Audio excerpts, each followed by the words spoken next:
The room was quiet, cold, and dark. The only sound was the soft humming of the space station's life support system. Human engineer Kyle turned in his bunk, pulling the blanket closer. His mind was still half asleep when he felt something strange, heavy and warm pressing against his chest. His eyes opened fast. At first, he couldn't understand what he was seeing. But then the soft blue emergency light flickered on from above. And that's when he saw her. Zyra, his alien roommate, was on top of him. Not standing, not sitting, but kneeling over his chest, her face close. Her silver blue skin seemed to glow in the dark. Her long white hair was loose, flowing down like soft wires from a machine, and her big glowing eyes stared directly into his. "Kyle," she whispered.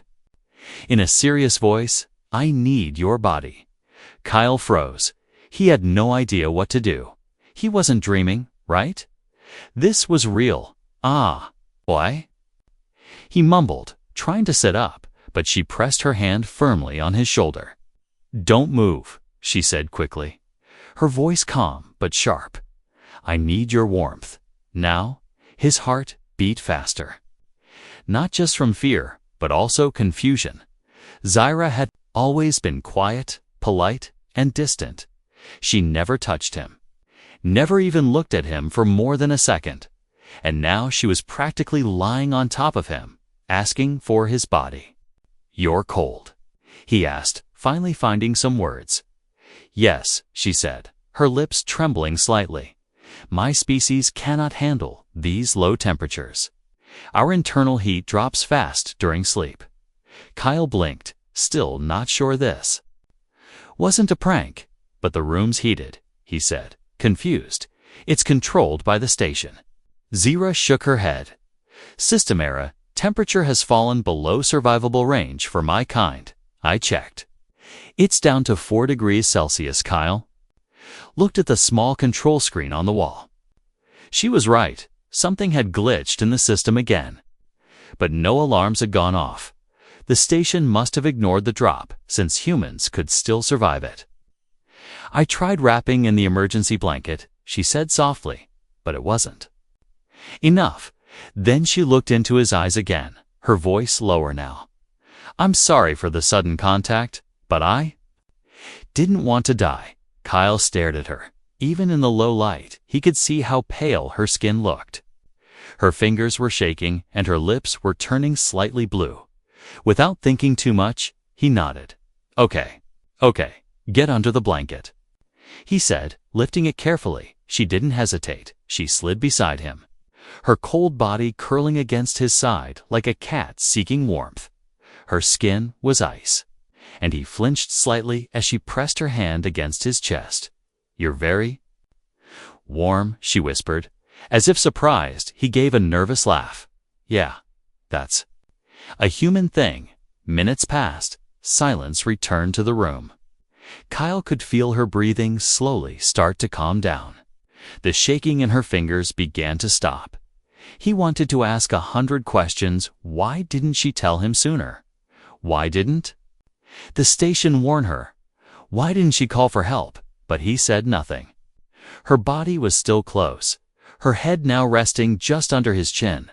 "I monitored the base heating system for weeks," she said softly. "It kept getting worse. Nobody listened." Kyle blinked in the dark. "You tried reporting it?" "Yes," she said, "but I'm not crew. I'm only here as a guest observer." "They said it wasn't a priority." Kyle clenched his jaw. That sounded exactly like something the upper officers would say. "Humans first, aliens second." "I'm glad you woke me," he said finally. "Next time, just yell." "I didn't want to frighten you," she said, then paused, "though I may have done that anyway." He chuckled. "Yeah, just a little." Then silence again. But this time, it wasn't cold and it wasn't awkward. It felt calm, strange, but calm. She didn't move away, and he didn't ask her to. Kyle didn't sleep much after that night, even though Zyra eventually fell asleep beside him, her breathing steady and her cold body slowly warming up. He couldn't stop thinking, not about what she had said, but how she had said it. I need your body. The words played in his head over and over, like a broken message, when morning cycle lights turned on. Zyra was already sitting up on the bed's edge, her posture perfect, her long hair tied back, her skin now glowing with a healthy shade of silver blue. She looked like nothing had happened, like she hadn't just used his body heat to stay alive. Kyle sat up too, rubbing his eyes. So, are we going to pretend last night didn't happen? Zyra turned slowly, her face calm as usual. No, I don't forget survival, she said simply. But I also don't assume continued access. He blinked. Wait, so? You don't plan to? I mean, if it gets cold again, I'll try not to disturb you, she said, without emotion, unless I'm near death again. That answer left Kyle somewhere between awkward and offended. He had expected a little more appreciation, maybe, but Zyra was from a completely different world, literally. Maybe this was her way of showing thanks. He got dressed and grabbed his datapad, still half thinking about the night, half thinking about the broken heating system. He needed answers.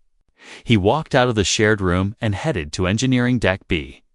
Meanwhile, Zero remained sitting silently, watching the glowing wall panel flash status lights, but her expression slowly changed. Her lips tightening. She hadn't told Kyle everything. The drop in temperature wasn't an accident. She was sure of it now. Someone was interfering with the life support systems. And it wasn't human error. Kyle checked the temperature logs in engineering. There were dozens of small errors, minor drops, pressure shifts, power flickers, all happening during nighttime hours. And strangely, all of them were ignored by the system. No reports, no alerts, nothing. He checked access records, his ID, the captain's, 2 engineers, and then something strange. An unidentified access code, appearing 3 times in the past. 10 days, always around 3 a.m. He frowned and made a copy of the log. When he returned to his room, Zero was standing by the window, staring out at the stars. Do you believe in sabotage? She asked suddenly. Without turning, Kyle stopped at the door. Maybe, he said. I believe in bad maintenance more. She turned to face him. The pattern is too clean, she said. Too careful. Kyle showed her the logs.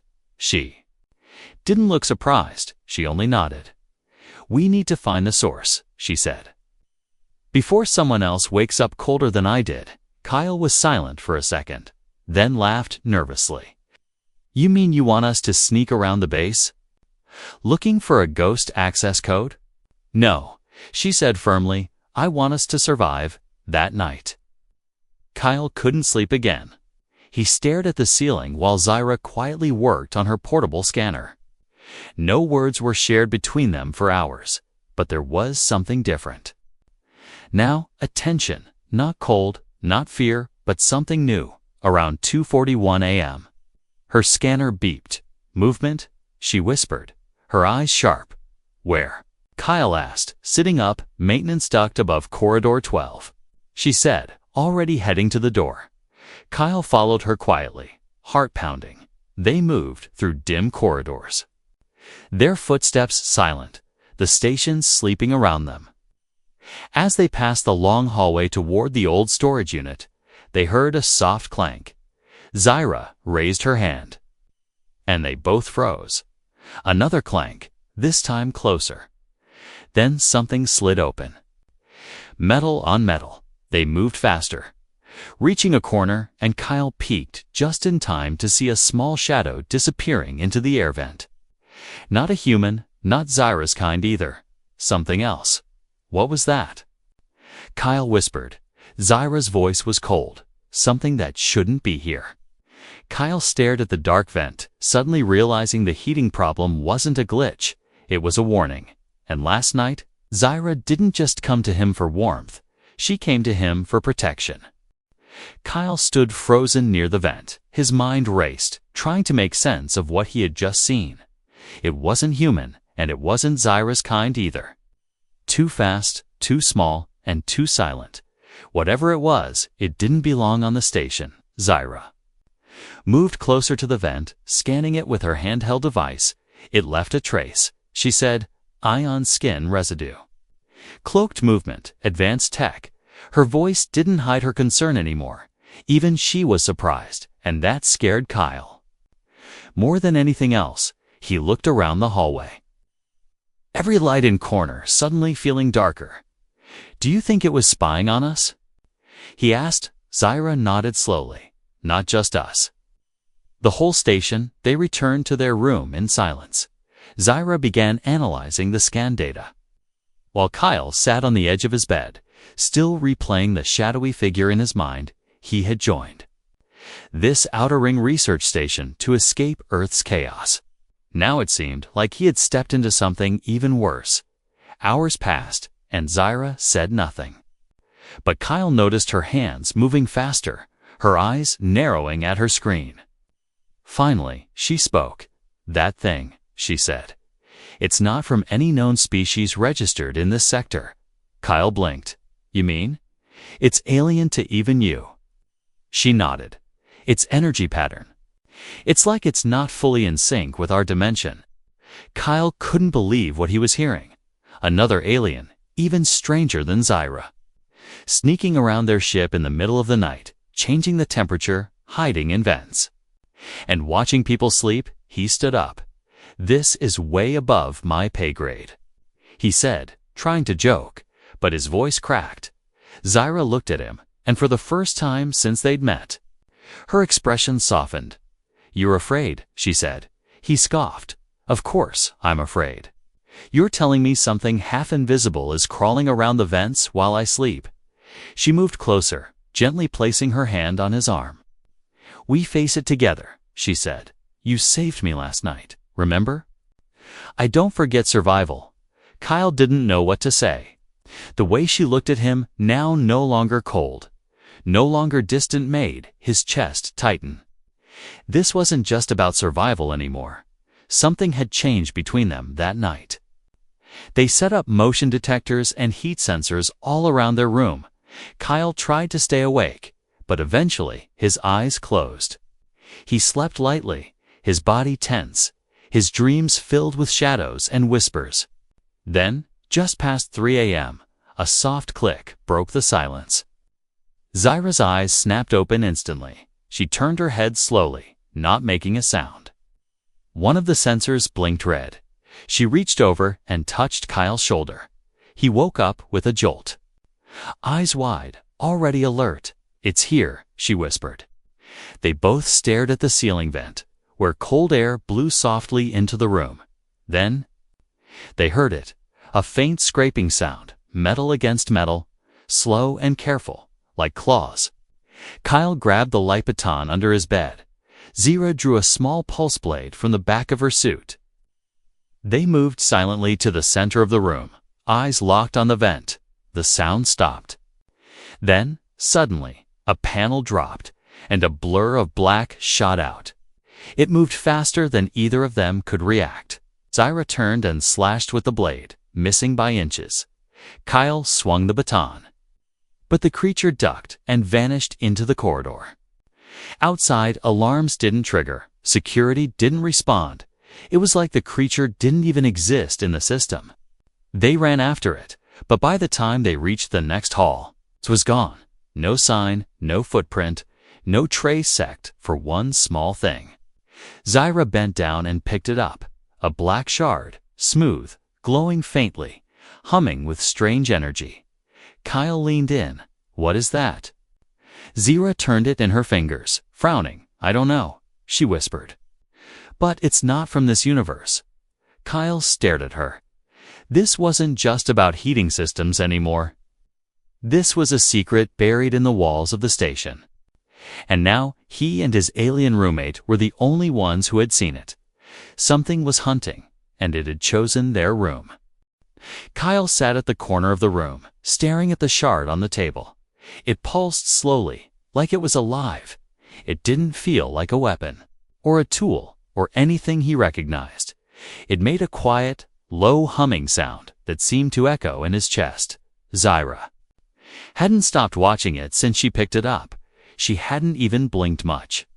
Her skin had changed color slightly darker, almost like a storm brewing beneath her surface. Kyle had learned that was how her kind showed tension. "I've seen this before," she finally said, voice low. "In training, just once." Kyle's eyes widened. "Where?" She didn't look at him. "In a classified file, labeled as a dead artifact. It was recovered from the ruins of a lost research colony." Kyle leaned forward. "But this one isn't dead." Zyra nodded slowly. "That's what worries me." The station carried over 300 people, mostly scientists and traders. If something had entered through the vents and was hiding in the shadows, it wasn't just about the two of them anymore. They knew they couldn't report it yet. The command crew didn't trust Zyra's kind, and they barely tolerated Kyle's questions. If they tried to explain what happened, they would be labeled paranoid or worse, blamed, so they made a new plan. Kyle used his access to enter the maintenance logs. Zyra mapped the air ducts with her scanner. Tracking any unseen movement, every hour she picked up faint energy signals, moving slowly from one part of the station to the next, like the thing was watching. Learning. Preparing late in the evening while most of the station was asleep, Zyra led Kyle to an abandoned research chamber near the core. "This place was locked 2 months ago," she said. "But the energy trail ends here." Kyle hesitated. Why would something hide in a sealed room? She looked at him. "Because it's not sealed anymore." They entered carefully. Lights flickering above them. The lab was cold and still, equipment covered with dust and forgotten notes. But on one wall, someone had scratched strange symbols deep and sharp, not from any language Kyle had seen. Zyra touched the markings, her hand shaking slightly. "These aren't written," she whispered. "They're burned." Kyle turned and noticed something else. A cryopod cracked open, sitting in the middle of the room. Whatever had been inside was long gone. The control panel blinked with corrupted data, but one word was still clear. "Unknown specimen." His heart dropped. This wasn't some invader from space. It had been here all along. Zyra stepped back, her breath quick. "This was a secret containment cell," she said. "They were studying it, then abandoned it when things went wrong." Kyle stared at the pod. Then why didn't they destroy it? Zyra didn't answer. Instead, she walked to a small locked drawer and used her pulse blade to break it open. Inside, they found a recording device. Still half functional, they played the last entry. A human voice spoke, broken and shaking. "Specimen. Doesn't eat, doesn't breathe, doesn't sleep. It just watches. It mirrors behavior, mimics sound. And last night, it's static." The message cut off. They stood in silence. Zyra reached down and picked up a small tag from the broken drawer. The name read, Dr. Elric Voss. He was the first to disappear. Kyle said quietly. Zyra looked around the room one last time, then grabbed the glowing shard from her bag and placed it into the cryopod.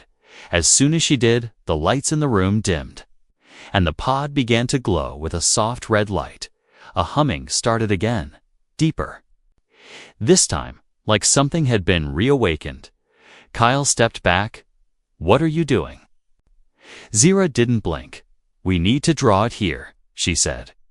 "We need to know what it wants." The hum grew louder.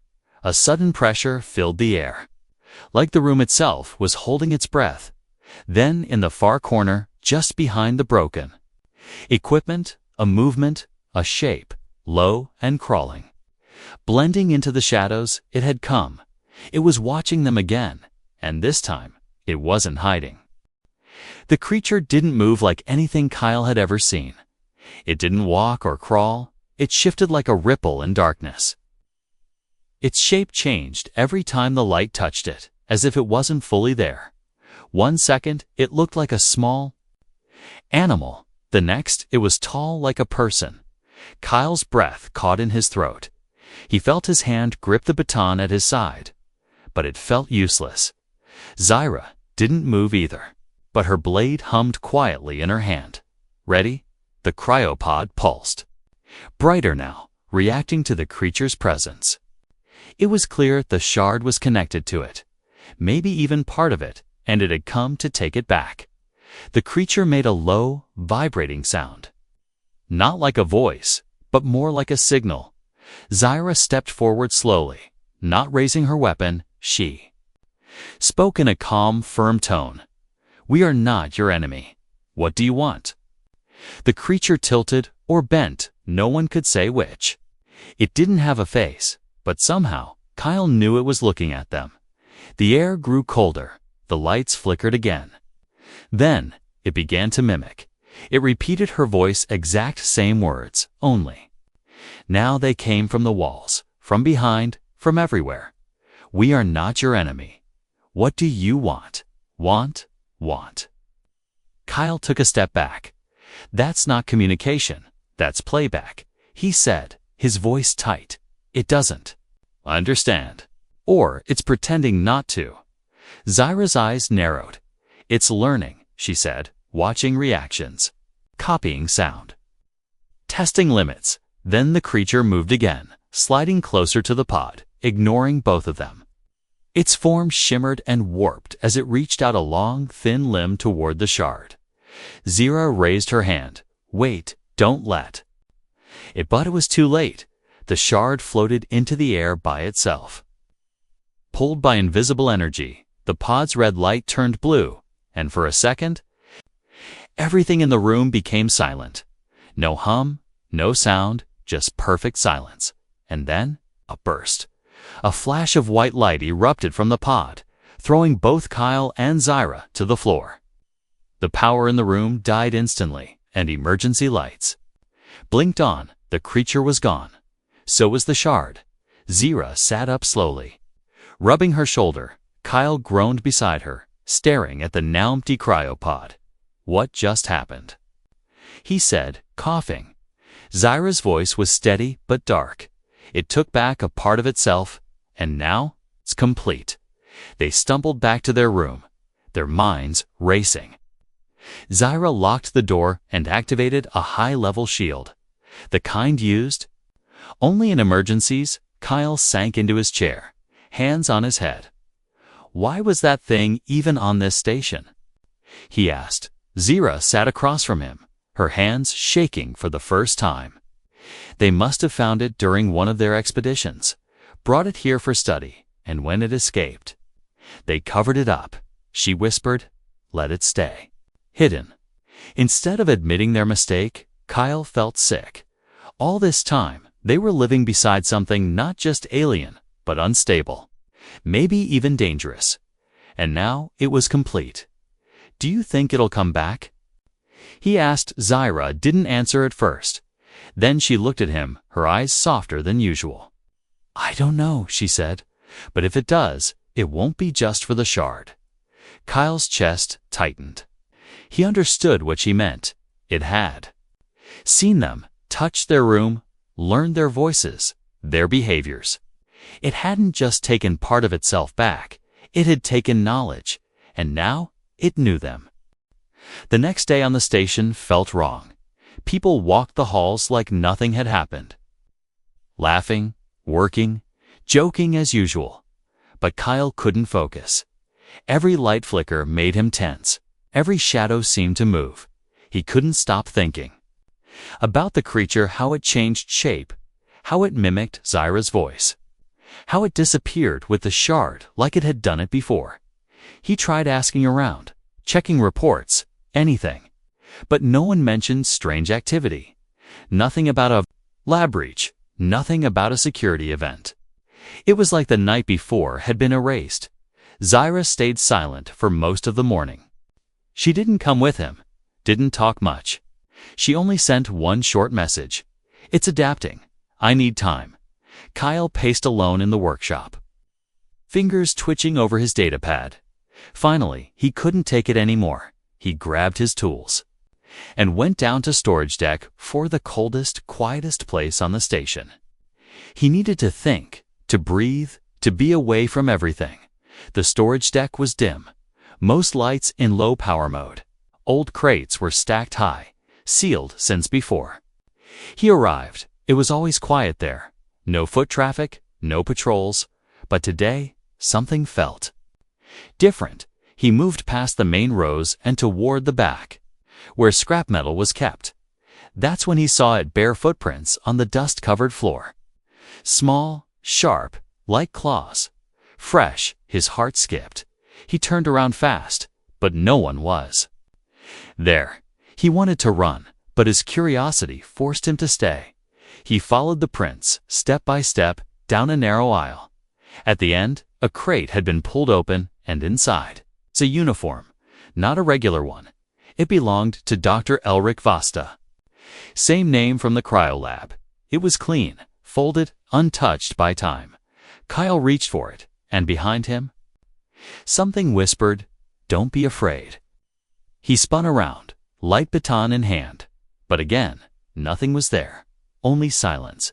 His breath came faster. Eyes scanning every corner. Then he heard it again. Clearer, this time his own voice, repeating the words, "Don't be afraid." He backed away slowly, heart racing. Then he turned and ran, not stopping until he reached the upper deck. When he entered their room, Zyra was already waiting, her face pale. She didn't ask where he went. Instead, she stood up and said, "It made contact with me too." Kyle froze. It spoke. "No," she said. It pretended. She looked at him directly now, her eyes glowing with worry. "It used your voice, your words, your exact tone." He dropped onto the bed, his body shaking. "It's trying to become us," he said. Zyra nodded. "Or blend in, so no one notices." Then she said something even worse. "I think it already has." He looked at her, confused. "You mean?" "It's walking around the station like a person." "I think it's testing it," she said. "Practicing speech, behavior, appearance. It's not hiding anymore. It's preparing." Kyle ran a hand through his hair. "We need help. We need to tell someone." She stopped him with a single look. "No one will believe it, not without proof. And by then, it might be too late." That night, Zyra didn't sleep. She sat by the door, blade in her lap, staring at the shadows. Kyle didn't sleep either. Every small sound made him jump. Every shift of air made his skin crawl. Sometime near dawn, Zyra turned to him and whispered, "There's only one way to stop it." He didn't even ask how. He just nodded, because deep down he already knew. The thing didn't just want to escape. It wanted to replace, and someone on this station might not be who they seem anymore. The station's artificial morning arrived like any other. Lights brightened. Crew members walked through the halls, smiling, sipping hot drinks. But something was wrong. Kyle could feel it in the air, in the way people moved, in the silence between words. Zyra noticed it too. She watched the crew from the shadows, her eyes scanning every face, every gesture. Someone among them didn't blink at the right time. Someone didn't breathe. It was subtle, nearly perfect, but not completely human. Kyle whispered, "How do we find it?" Zyra answered without looking at him, "By finding who doesn't make mistakes." They had learned that the creature didn't fully understand imperfection. It copied too well, acted too clean. Real people fumbled, hesitated, looked away. This thing did not. So they set a trap, a fake emergency alert, forcing all staff to gather in the main hall. Each crew member had to speak their name aloud, verify their ID. Simple, normal. But in that simplicity, the creature would show itself. The room filled slowly. Everyone confused, muttering. Kyle stood by the scanner, pretending to check IDs. Zyra watched from behind the glass, her blade hidden in her coat. One by one, names were called, faces passed, voices recorded. Then, the door opened again, and he walked in. Kyle saw himself, Standing there, same clothes, same scar, same tired look. His throat closed. Zyra froze. But only for a second. The copy looked around, smiled softly, and stepped forward. "Sorry, I'm late," it said in Kyle's voice. "Had to reset a panel on deck 3. The real Kyle stepped out. His hand shaking. "I never left this floor," he said. His voice trembled, but his eyes were steady. The crew turned, confused. Then gasps spread as the second Kyle didn't even blink. Zyra moved like lightning, pulling her blade. Stepping between the two, the copy didn't flinch. Didn't. Defendant just stared, and then it said something strange. "I was only trying to be part of you." Its voice was soft, not hostile, not angry almost. Sad Zyra hesitated. Why mimic us? Why hide? The creature's form shimmered, flickering between shapes, Skyle, Zyra. Other faces from the room I was made to observe. "But I learned to want," it said. "You have connection. Purpose. Belonging." Kyle swallowed hard. "You could've asked." "I did," the creature replied. "You screamed. No one moved." Then it stepped back. Slowly, its body began fading, the edges turning translucent. "I'll go," it whispered, "but I will remember." Zyra lowered her blade. Kyle stood frozen, watching his own face disappear like mist in sunlight. Then the room went quiet. The copy was gone. After that day, the station returned to normal. At least on the surface, no reports were filed. No one spoke of what happened, but Zyra and Kyle knew the truth. Something had lived among them, learned from them, and chose not to destroy. Late that night, Kyle sat at the edge of his bed, still processing. Zyra approached slowly, sitting beside him. For a moment, they just stared at the wall, silent. Then she leaned in and said quietly, "When I first climbed into your bed that night, I was only trying to survive." Kyle turned to her, and now her silver eyes met his. "Now, I choose to stay." And when she rested her head on his shoulder, he didn't move away. This time, neither of them did.